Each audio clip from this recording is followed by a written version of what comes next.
दोस्तों पहला मैच मैंने आपको विन कराया फैंटेसी में और अपने भारत की टीम ने भी मैच को जीता हुआ है। इस वाले मैच को भी वही कोशिश करने वाले कि वापस से हम अपना विनिंग ट्रैक जो है ना वापस लाया जाए। रिसेंटली मैंने जो 7 मैच कवर किया है अपने टेलीग्राम चैनल पे, उसमें से 6 ऐसे मैच हुए जो कि हमने जीते हुए हैं। सिर्फ एक ही मैच है जो कि हमारा लॉस में गया है और आज मैं उसको वापस से शुरू करने का पूरा मन बना करके आया हुआ हूँ। सबसे पहले मैं कहूँगा ये मैच होने वाला है राजकोट में, यानी कि दूसरा अपने टीम का भारत का जो दूसरा मैच है, दूसरा ओडीआई मैच, वो राजकोट में होने वाला है। और इस वेन्यू की सबसे खास बात यह है ना कि यहां पर पहले इनिंग में जिस टीम ने बल्लेबाजी किया है ना, वहां यहाँ का एवरेज स्कोर 322 है। 322, यानी कि राजकोट में रन बनते नहीं हैं, राजकोट में रन बरसते हैं। तो राजकोट में रन बनाना काफी आसान है जहां पर यह मैच होने वाला है, यानी कि बल्लेबाजों की बल्ले बल्ले होने वाली है। एक और जरूरी चीज ये है कि इस मैच में क्योंकि वॉसी को चोट लगी, वॉसी क्योंकि इंजर्ड हो गए हैं पहले मैच में, तो इनके वजह टीम में लाया गया आयुष बदौनी को, क्योंकि भारत की टीम को चाहिए एक ऑलराउंडर। तो चांस ये है कि वॉसी को अगर बाहर हुए हैं तो नीतीश कुमार रेड्डी को टीम में लाया जाएगा, क्योंकि नीतीश कुमार रेड्डी बल्लेबाजी में भी रन बना सकते हैं और फिर बॉल से भी आपको 3 ओवर 4 ओवर आसानी से करके दे सकते हैं। लेकिन हमारे फैंटेसी के लिए कोई इतने जरूरी नहीं है, तो मैं इतना ध्यान नहीं दूंगा। पहले मैच में मैंने आपसे बोला ग्लेन फिलिप फ्लॉप होंगे, फ्लॉप हुए। पहले मैच में मैंने आपसे बोला रविंद्र जडेजा फ्लॉप होंगे, फ्लॉप हुए। पहले मैच में मैंने आपसे बोला विराट कोहली चलेगा, श्रेयस अय्यर चलेगा, डेरिल मिचेल चलेंगे, तीनों को मैंने बोला परफॉर्म भी करके दिया। और शुभमन गिल को मैंने कंफर्म बोला था कि ये बंदा रन बनाएगा और इसने भी रन बनाया। इस वाले मैच में मैं आपसे क्या कह रहा हूं, देखो कुछ प्लेयर है जिनको लेना जरूरी है। विराट कोहली पहले मैच में 93 रन पे, मैं कहूंगा कि कहीं ना सामने सारे प्लेयर आ रहे थे, मार रहे थे, तो वहां पे विराट कोहली भी तेजी से रन बनाने के चक्कर में आउट हो गए। मेनली कहूंगा क्योंकि जिस तरीके का वो शॉट था ना, वो 90 रन पार करने के बाद विराट कोहली के बल्ले से काफी कम देखने को मिलता है। वरना 90 से 100 के बीच प्लेयर काफी संभल के खेलते हैं, खासतौर पे कोहली जैसे। लेकिन सामने श्रेयस अय्यर जिस तरीके से हवा में शॉट बार बार मार रहे थे, छक्के चौके, तो मुझे लगा देख करके कि विराट कोहली पीछा करने की कोशिश करते हुए अपना आउट हो गए। श्रेयस अय्यर ने भी काफी गजब की बल्लेबाजी किया, हमने अपनी टीम में भी लिया और गजब का परफॉर्म किया। डेरिल मिचेल भाई, अपने इंडिया की टीम को देख करके पता नहीं इस बंदे को आखिर हो क्या जाता है, कुलदीप यादव से लेकर के किसी बॉलर को नहीं छोड़ता। मिचेल जो प्लेयर है ना, हमेशा अपने भारत की टीम के सामने अलग ही लेवल के फॉर्म में आ जाता है। क्या आपको मालूम है विराट कोहली का न्यूजीलैंड के सामने जो एवरेज है ना, वो 65 के करीब का है। सेम ऐसा ही रोहित शर्मा का भी है। श्रेयस अय्यर का जो एवरेज है न्यूजीलैंड के सामने वो 67 के करीब का है। शुभमन गिल का भी वही है, शुभमन गिल का भी शायद 58 ऐसे ही कुछ का है।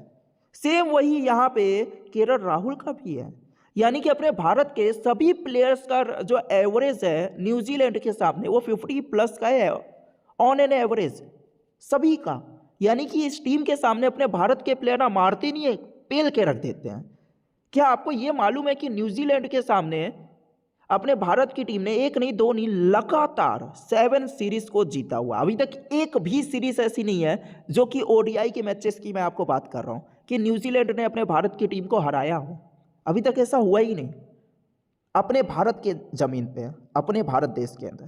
तो ये सीरीज भी वही नजर आ रही है। सबसे मेन न्यूजीलैंड के जो मेन बॉलर्स हैं, जैसे कि मिचेल सेंटनर हो गया, जैसे कि मैट हेनरी हो गया, जैसे कि जैकब डफी हो गया, जो कि इस समय ओडीआई का नंबर 1 बॉलर बना हुआ है। तो मेन बॉलर तो खेल ही नहीं रहे। बल्लेबाजों में भी टॉम लॉथम नहीं खेल रहा, बल्लेबाजों में भी केन विलियमसन नहीं खेल रहा। तो न्यूजीलैंड की टीम तो ऐसे ही कमजोर नजर आ रही है। पहले मैच में मैंने आपको सिर्फ एक ही बॉलर की तारीफ की थी, उसका नाम है काइल जेमिसन, और उसी ने परफॉर्म करके दिया। क्यों? क्योंकि लंबा बॉलर, इसको बॉल में थोड़ा ज्यादा बाउंस मिलेगा। और सामने रहेगा श्रेयस अय्यर बाउंसर बॉल पे काफी प्रॉब्लम होता है इनको, और आउट भी हुए इन्हीं के सामने। सोच रहे थे कि बाउंसर आएगा, लेकिन बॉल फुल आ गई। सेम वही विराट कोहली का भी है। काइल जेमिसन की बॉल पे काफी स्ट्रगल कर रहे थे, लगातार 2 ओवर में रन नहीं बना पाए काइल जेमिसन के, और तीसरे ओवर में फिर रन बनाने को गए, वहां पे विकेट गिरा गए। शुभमन गिल का भी वही। तो वही है, अपने भारत के जो प्लेयर्स है ना, वो काइल जेमिसन के सामने स्ट्रगल कर सकते हैं, बाकी कोई नहीं। अब मैं आपको वो प्लेयर्स के बारे में बताऊंगा जिनको मैं इस वाले मैच से सोच रहा हूं कि अपनी टीम में जरूर से प्रेफर करके चला जाए। दोस्तों इस वाले मैच में मैं वापस से कह दे रहा हूं, मैं केएल राहुल को लेकर के नहीं चलूंगा। पहला रीजन कि अब जो है ना बल्लेबाजी में केएल राहुल जो है 6 नंबर पे आ रहा है। और भाई 6 नंबर के प्लेयर की बारी आएगी कि नहीं जरूरी नहीं है। अगर अपने भारत की टीम पहले बल्लेबाजी कर रही है फिर आप इसको ले सकते हो, लेकिन अगर मान लो कि पहले बॉल कर रहे हैं अपने भारत की टीम, वहां पे बिल्कुल भी नहीं लेना है, क्योंकि न्यूजीलैंड की टीम अगर कहीं 200 220 रन ही बना पाई, कहीं अगर जल्दी आउट हो गए तब तो इनकी बारी आएगी ही नहीं। और कहीं अगर इन्होंने 300 रन भी बनाए तो ऐसा जरूरी नहीं है कि बल्लेबाजी आएगी, या फिर कहीं ऐसी आई बल्लेबाजी जैसे कि पिछले मैच में आई जहां पे रन बनाने को इतना मौका ही नहीं मिला, या फिर कहीं ऐसे समय में आई जहां पे बल्लेबाजी आए ही ना आए, आउट हो जाए, कुछ भी हो सकता है। इसलिए केएल राहुल को लेकर के नहीं चलेंगे, कॉनवे को लेंगे। एक बार फिर से कहूंगा, फाइनल जो टीम होगी ना वो मैं अपने टेलीग्राम पे आपको भेजता हूं, तो यहां पे ज्वाइन होना फ्री है, आसान है, जरूरी है, जल्दी ज्वाइन करो, सबसे जरूरी है। टेलीग्राम पे ही मैं अपनी फाइनल टीम भेजूंगा, जिस भी टीम से मैं खुद भी अपने पैसे लगाऊंगा। टेलीग्राम चैनल पे ज्वाइन होना फ्री है, तो ज्वाइन कर लेना, जिसका लिंक आपको इसी वीडियो के डिस्क्रिप्शन में सबसे ऊपर पिन किया हुआ मिलेगा। अभी के अभी ज्वाइन जरूर से कर लो। चलो वापस आओ, केएल राहुल को लेने का कोई मन नहीं है मेरा, यहाँ से माइकल हे का भी लेने का कोई मन नहीं है, वैसे भी यहाँ पे बड़े लेवल के ऊपर परफॉर्म कर पाए ना कर पाए। डेवन कॉनवे को इसलिए ले रहा हूँ क्योंकि तेजी से रन बनाने को जा नहीं रहा। पहले मैच में अपने भारत के बॉलर्स के सामने काफी कंफर्ट जोन में नजर आए। कंफर्ट जोन में कौन नजर नहीं आया, उसका नाम है हेनरी निकल्स, क्योंकि हेनरी निकल्स का जब ये 3 या 4 रन पे खेल रहे थे, आसान सा कुलदीप यादव ने कैच ड्रॉप किया था और उसी वजह से फिर इन्होंने इतने रन बनाए। काफी स्ट्रगल करने के बाद ही इतने रन बना पाए, वरना फिर 3-4 रन पे ही अपना 4 रन पे ही आई थिंक अपना आउट होकर जा रहे थे। तो फिलहाल के लिए मैं हेनरी निकल्स को भी लेकर के नहीं चलूंगा, क्योंकि नई बॉल से जो बॉलर बॉल कर रहा है, एक बॉलर का नाम है यहां से मोहम्मद सिराज और दूसरे का नाम है हर्षित राणा। हर्षित राणा भले ही रन देंगे, भले ही इसकी बॉल पर रन जाएगा, लेकिन ये आउट करने को चाहता है, हमेशा मैंने आपसे कहा है। और जब तक भाई गंभीर है ना, तब तक हर्षित राणा को पूरा मौका मिलेगा ही मिलेगा, क्योंकि राणा को जो है बल्लेबाजी में भी ऊपर भेजा जाता है, बल्लेबाजी में भी इसको प्रमोट किया जा रहा है, कभी भी ऊपर आ सकता है। प्लस आपको बॉल से भी, पिछले मैच में भी आपने देखा केएल राहुल को केएल राहुल खड़े थे, हर्षित राणा को बोला जा रहा था जाओ मारो, और वो काम इन्होंने किया भी पिछले मैच से। जिस तरीके से छक्का मारा, जिस तरीके से रन बनाए, एक कैच इनका भी छूटा, लेकिन ऐसे तैसे जैसे रन बनाए। प्लस आपको बॉल से भी 10 ओवर पूरा कर रहा, आखिरी के ओवर्स में बॉल भी कर रहा, और क्या चाहिए। तो हर्षित राणा जरूरी है बॉलर्स में। कुलदीप को लेकर के चल लेंगे, लेकिन एक चीज है, जब सामने जब डैरल मिचेल आता है तो पता नहीं कुलदीप यादव अपने आप ही आउट ऑफ द फॉर्म नजर आते हैं। कुलदीप अपने आप ही आउट ऑफ द फॉर्म नजर आते हैं, ऐसा लगता है कि फॉर्म में ही नहीं है। जब भी मैंने देखा है डैरल मिचेल सामने आता है, फिर वहाँ पे कुलदीप उस मैच से कम ही चल पाता है। डैरल मिचेल का जो रिकॉर्ड है कुलदीप के सामने हो या पूरे भारत के सामने हो, गजब का है भाई, गजब का है। तो मिचेल को निकालने के बारे में मत सोचना। यहां से मैं कहूंगा माइकल ब्रेसवेल को इसलिए ले रहे हैं क्योंकि 6 ओवर से 10 ओवर पूरा बॉल भी कर रहा है, यंग प्लेयर है, अपनी टीम की ओर से लीडरशिप कर रहा है इस समय। प्लस आपको बल्लेबाजी में भी रन बना करके जाएगा, तो बल्लेबाजी में भी टैलेंट है, प्लस आपको बॉल से भी ओवर करेगा, तो कहीं ना कहीं से परफॉर्म कर जाएगा, पूरा मौका रहेगा। रविंद्र जडेजा, इसको मेनली पहले मैच हमने अपनी टीम में नहीं लिया, वो फ्लॉप भी हुए। क्यों?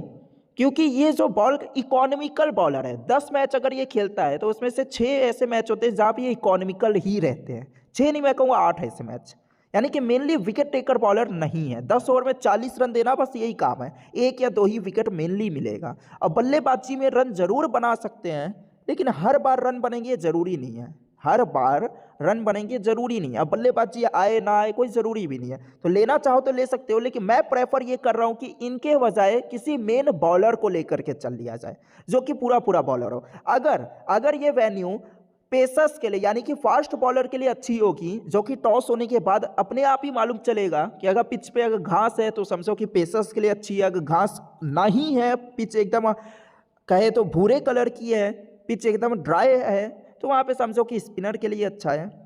तो वो चीज़ होगा कि अगर पेसर अच्छा करने के चांस होंगे तो प्रसिद्ध कृष्णा, लेकिन अगर स्पिनर के अच्छा करने के चांस होंगे तो रविंद्र जडेजा, क्योंकि बल्लेबाजी में भी रन बना करके देंगे और 5वें नंबर पे आ जाएगा। तो रविंद्र जडेजा का परफॉर्मेंस भी इस वाले मैच में देखने लायक रहेगा। तो इस वाले मैच में मैं सोच ये रहा हूँ कि ये 10 प्लेयर तो हैं, ग्लेन फिलिप को एज अ फील्डर अपनी टीम ने ले नहीं सकते, बॉलर कोई इतना गजब का है नहीं। और बल्लेबाजी में ना अगर अपने भारत की टीम को जीतना है इस मैच को, तो ग्लेन फिलिप को आउट करना जरूरी है, क्योंकि ये तेजी से रन बनाने वाला प्लेयर है। अगर इसने 40 बॉल खेल लिया ना, फिर इसको रोकना मुश्किल हो जाएगा, तो आउट जल्दी ही करना जरूरी है। तो फिलहाल के लिए और अभी के लिए मैंने लिया भी नहीं है। अब यहाँ पे सिर्फ एक ही ऑप्शन है, मैं या फिर मोहम्मद सिराज को लूंगा या फिर प्रसिद्ध कृष्णा को। मेरा मन ये है कि मैं प्रसिद्ध कृष्णा को साथ जाऊं, क्योंकि पहले मैच में जब मैं लाइव देख रहा था, मैंने एक चीज नोटिस किया कि शुभमन गिल भले ही प्रसिद्ध कृष्णा रन दे रहा है, भले ही प्रसिद्ध कृष्णा के ओवर कुछ भी हो रहा है, लेकिन शुभमन गिल का जो इनके साथ मतलब बातचीत थी, उससे नजर आ रहा था कि दोनों में दोस्ती है, दोनों में बनती है। और ऐसा हो भी सकता है क्योंकि अर्शदीप को ना खिला करके मेरे को ये समझ में आ रहा है कि हर्षित राणा को खिलाया गया जीजी के वजह से, गौतम गंभीर है ना, कुलदीप को खिलाना जरूरी है, मोहम्मद सिराज को चलो इसलिए खिला ले रहे, सीनियर प्लेयर है ना। लेकिन प्रसिद्ध कृष्णा को देख करके ऐसा नजर आ रहा है कि कहीं ना कहीं शुभमन गिल का इसके पीछे हाथ है। तो और सुमन गिल से जो मैंने देखा कि सुमन गिल किस तरीके से प्रसिद्ध कृष्णा ने रन दिए, उसके बाद भी मिचेल की बात कर रहा हूँ आखिरी के ओवर्स में, यानी कि प्रसिद्ध कृष्णा पे भरोसा है सुमन गिल को। तो उसके भरोसे को देख करके और सुमन गिल को ने प्रसिद्ध कृष्णा को आखिरी के ओवर्स में बॉल दिया, लग रहा था कि वहाँ पे प्रसिद्ध कृष्णा के ओवर कम किए जाएंगे, वहाँ पे ये सिराज और हर्षित राणा बॉल करेंगे, लेकिन बीच में आया प्रसिद्ध कृष्णा। तो इसी वजह से मैं अभी के लिए लेकर के चलने का सोच रहा हूँ। काइल जेमिसन को ना लेने का एक ही रीजन है कि पहले मैच ज़्यादा ही अच्छा कर गए हैं। तो इस मैच में अपने भारत की टीम किसी को संभाल के खेले ना खेले, काइल जेमिसन को संभाल के खेलेंगे। यानी कि काइल जेमिसन के 10 ओवर जो होंगे वो कैसे निकलेंगे, वो पहले से सोच के आए होंगे अपने भारत की टीम। तो पहले से सोच के आए होंगे, तो इसके ओवर में हो सकता है कि एक ही विकेट मिले या फिर 2 ही मिले। तो इसी वजह से अभी मैंने कोहली को कैप बनाया हुआ है, रोहित शर्मा को वीसी बनाया हुआ है। एक मेरा मन है कि मैं यहाँ पर ना कोशिश ये करूँगा कि किसी एक बल्लेबाज को ना लेकर के, कई बार मैं सोच रहा हूँ कि रोहित शर्मा को ही निकाल लिया जाए। क्यों? क्योंकि जब कोई प्लेयर 50 ओवर के मैच है तेजी से रन बनाने को जाए तो कितने रन बनाएगा, मतलब आउट होने के चांस काफ़ी नजर आते हैं। तो इसी वजह से, लेकिन फिर मैं सोच रहा हूँ नहीं भाई, रोहित शर्मा का जो अभी फॉर्म है ना भाई, इसको नहीं निकाल सकते हैं। और कहीं अगर इसने 40 रन भी बनाए इन्होंने तो 100+ पे 83 पॉइंट होंगे। तो ये अभी के लिए मैंने टीम बनाई है, ये फाइनल नहीं है। फाइनल जो टीम होगी वो यहाँ पर भेजूंगा। टेलीग्राम पे ज्वाइन हो जाना, जिसका लिंक आपको इसी वीडियो के डिस्क्रिप्शन में मिल जाएगा। फ्री में ज्वाइन हो जाना, मिलेंगे अपने इसी टेलीग्राम पे, जहाँ पे मैं अपनी फाइनल टीम आपको भेज दूंगा।